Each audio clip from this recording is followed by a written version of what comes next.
Greetings, this is Dr. Douglas Maurer from iMedical Apps with another medical app review.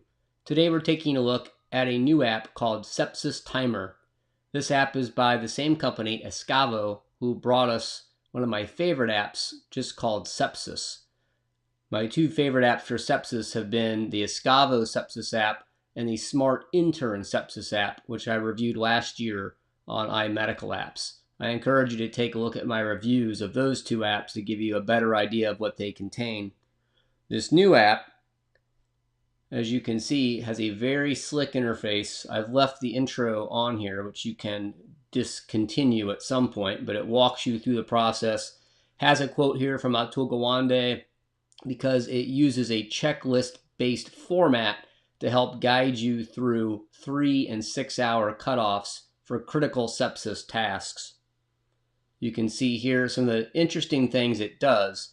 It allows you to start a timer for any patient, track multiple patients at the same time who have sepsis.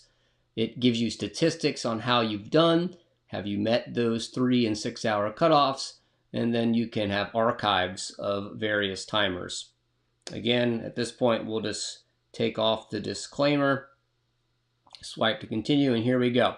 It has some helpful pop-ups throughout. If you go to the settings here, what's interesting about this app is that it utilizes a number of the iPhone's native functions, such as timing, as well as reminders to ensure that everything is done at the right times. You can see various settings here you can do for the app. I think what's great is the detailed instructions. It has tons of information, as you can see. Many apps do not have good directions. This one walks you through multiple areas. You can hyperlink and jump to them pretty quickly throughout the settings. It also just has the basics of sepsis. So if you don't have either of those other two sepsis apps I mentioned, this will walk you through the basics, including new Sepsis 3 information such as the QSOFA, as well as the new definitions for sepsis. They include both the classic SIRS criteria as well as the Sepsis 3 definitions in the app. So let's get down to basics here. So let's start a new timer. You can start it right now if I just made the diagnosis, but frequently you may have actually made the diagnosis maybe 30 minutes ago, maybe an hour or more ago. So we could just call it Sepsis 4, and we can set that timer to have started, we'll just say an hour ago, and start. And here is our checklist. All the things that we need to do. You can see my prior timers at 3 hours. So per this sepsis bundle, and you can see it's counting down the time before that timer expires. It tells us what we should be doing for this sepsis patient. It asks us to provide certain information, such as, is our patient's blood pressure low? Did we get a lactate? And if so, was it really high? We'll say yes. And it gives you helpful information about each of these tasks. So if you're not sure when you should get blood cultures or how to obtain them, it gives you the information about that.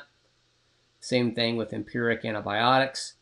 So again, they mentioned their excellent sepsis app, but if you didn't have that, this has most of the cliff notes from it. Here's some antibiotic recommendations, for example, and walks you through all of these steps. And voila, we've finished our 3 hour bundle.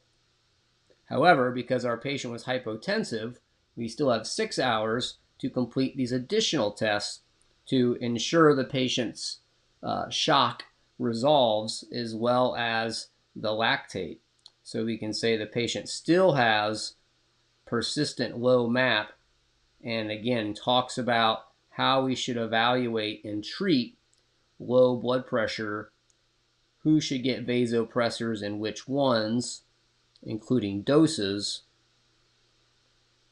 and information about repeating the lactate test. And now we've completed both those bundles. Pretty slick. Now obviously if you were doing this in real time, you'd have many hours to complete this. But what's interesting is it shows you the statistics of how you've done. Here's our average for both 3-hour and 6-hour bundles, and our average for critical tasks, which are measured by many quality metrics, such as time to first antibiotics, cultures, fluids, etc., all baked into the app. So things I liked about the app, I like these high-quality checklists that are baked into it. I like the fact you can see these statistics and track how you're doing. You can track multiple patients at the same time. It has tons of great information throughout the app that helps you with these various checklists that you can click on, including detailed directions, which a lot of apps lack. Some things I didn't like, it doesn't actually link out to the Surviving Sepsis guideline or any other key articles such as the Sepsis 3 guidelines. It has a lot of basic information, but again, no hyperlinks out, nor does it cross-link with their Sepsis app. I think that'd be really slick if you could actually access this app through the other app and vice versa. That would be really nifty, kind of a la some of our earlier apps from Skyscape. Right now, this app is not available for Android, but the Sepsis app eventually was, so I suspect Sepsis Timer will as well. So that's my look at Sepsis Timer. This is Dr. Douglas Maurer from iMedical Apps. Take care.